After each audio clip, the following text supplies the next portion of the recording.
Көгершіннің қаны балалар арасында тараған көкжөтелге таптырмас ем дейді. Қазақстанда балаларына көгершіннің қанын беріп көкжөтелді емдегені туралы жаңалықтар шықты.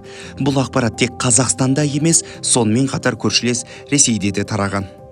Ақпарат қаншалықты рас, бірге тексеріп көрейік. Аталған ақпарат фейк, себебі ғылыми тұрғыда көгершін қанына қатысты зерттеу жоқ. Көкжөтелді емдейді, тиімді әсер етеді дегеннің бәрі құр иллюзия ғана. Тіпті дұрыс пайдаланбасаңыз кері әсерін тигізуі, қан арқылы түрлі жұқпалы ауру жұғуы әбден мүмкін. Себебі коронавирустың бізге қалай келгенін ұмытпаған боларсыздар.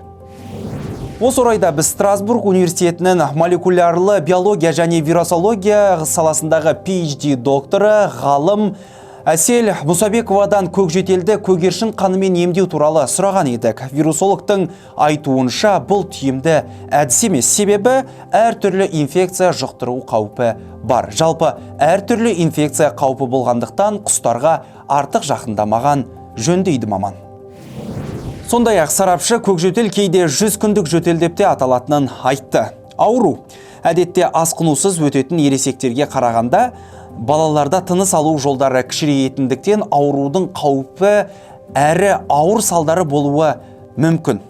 Жағдай тіпті өлімге апарып тыныс алуы тоқтауы немесе бала құсығына шашалып қалуы да мүмкін дейді.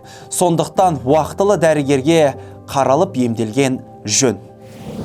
Көкжөтелдің алдын алатын жалғыз жол көкжөтелге қарсы вакцина алу. Қазақстанда бұл АБКДС вакцинасы деп аталады.